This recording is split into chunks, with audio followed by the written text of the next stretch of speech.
I asked a question to a very, very smart man that some people like and some people don't like. Viktor Orban, right? From Hungary. In the core of Europe's political map, a shift is happening, and it may change everything. Hungary's Prime Minister Viktor Orbán is no longer just resisting Brussels from the sidelines. He is driving a confrontation that could reshape the European Union's future. If you care about what Europe becomes next, this is the moment to act. Hit that like button and subscribe to EU Politics, because what you're about to hear matters not just in Budapest, but in Brussels, Berlin, Warsaw, and in your own country. Orbán recently announced he will meet with Donald Trump in Washington on November the 7th, 2025 to discuss energy, defense, economy, and to explore a US-Russia meeting that he hopes Hungary can host. Your message to President Orban, who is refusing to stop buying Russian oil. Well, he's a friend of mine. I have not spoken to him, but I have a feeling if I did, he might stop, and I think I'll be doing that. Behind that headline lies something far larger, a strategy to alter Hungary's role inside the EU, to pivot away from Brussels and toward informal alliances. For the EU, it's a signal. The cohesion that once seemed unshakable is now under challenge, Reuters. Why does this matter? Because at stake is the question, can a member state chart its own path while remaining a member of the Union? Or will the Union's rules and expectations force the state to conform or pay the price? Let's unpack the story. Orbán has floated a series of bold moves in the past months that point to his intention to redefine Hungary's commitments to the EU and to its external partners. On October 24, 2025, he publicly said Hungary is working on how to circumvent US sanctions on Russian oil companies. That statement was not a casual remark. It was an open signal that Hungary intends to preserve its energy ties with Russia, even as the EU and US tighten the screws. In his words, the pipelines that run through Hungary and Slovakia are not simply industry, they are levers of sovereignty. Reuters, only days earlier, Orbán had declared that Hungary should not adopt the euro, labelling the EU disintegrating and warning that Hungary should not tie its fate closer to Brussels than it already is. That wasn't rhetorical fluff, it was a directional shift. Adopting the euro is the ultimate act of economic integration inside the EU. By rejecting it, Orbán is rejecting a future where Hungary's sovereignty is tied tightly to Brussels' rules and markets. Reuters. Then there's the domestic political manoeuvring. On October 23, 2025, Orbán addressed a massive crowd in Budapest, marking the 69th anniversary of the 1956 uprising. He framed the upcoming national election as a choice between Brussels' puppet government for Hungary or national control. He accused the EU of pushing war by trying to bring Ukraine into the EU at any cost. In doing so, he cast himself as the protector of Hungary's interests and as the bulwark against external dictates. Brüsszel úgy döntött, háborúba megy. A háborúpárti országok már létrehozták a háború szövetséget.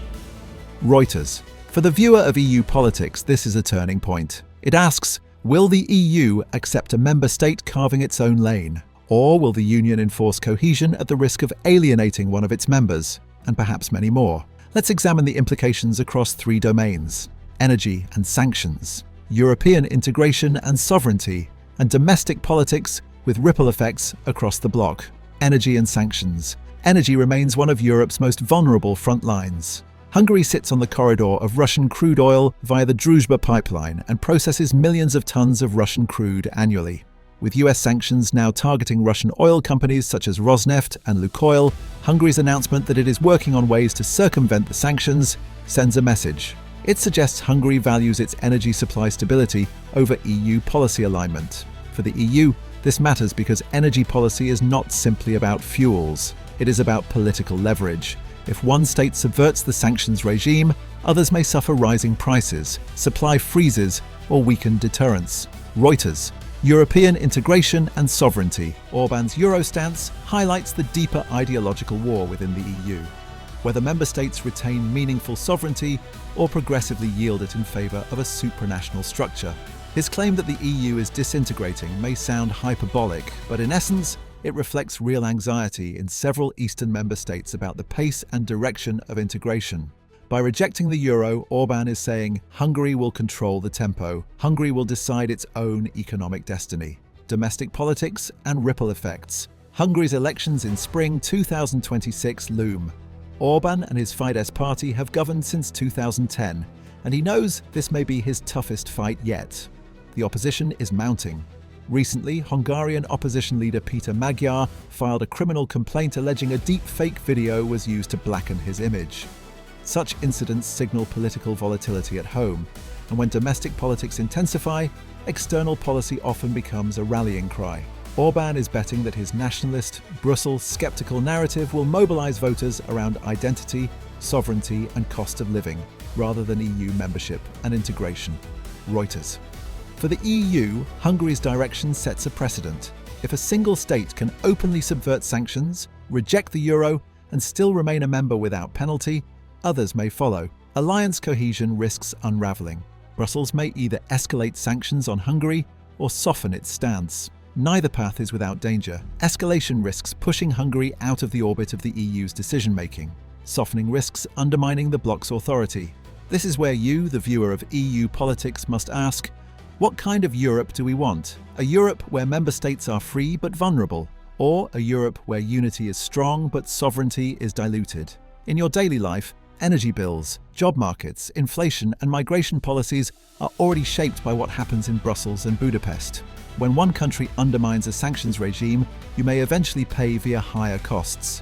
When another rejects integration, economic disparity may widen. Democracy, too, is in play. When video manipulation and political theatre become tools, what credibility does the system have? Let's now pull back and reflect on what lies ahead. Over the next year, watch for the following: the outcome of Orbán's Washington meeting with Trump and how it affects Hungary's role in energy and defence. The spring 2026 Hungarian election and whether Orbán's nationalist message holds or voters pivot to a pro-EU alternative. The EU's response? Will it tolerate divergence or will it impose real consequences on Hungary? And finally, the cumulative effect. Will other states replicate Hungary's model? Will the EU's integration project slow or reverse? As we wrap up this briefing, let me remind you, this story is far from over, but your role as a viewer matters. Stay alert. Ask questions. Share your voice.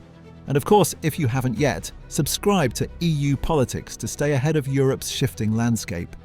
Because Europe's future won't just be decided by leaders in Brussels or capitals in Eastern Europe, it will be decided by the voters, the citizens, the watchers, and that means you. Thank you for watching. Leave a comment below. What do you think Hungary's path means for the EU? Is this the start of fragmentation or a bold push for reform? Share this video, hit like, and keep the conversation going on EU politics. Until next time, stay informed, stay empowered, and stay tuned.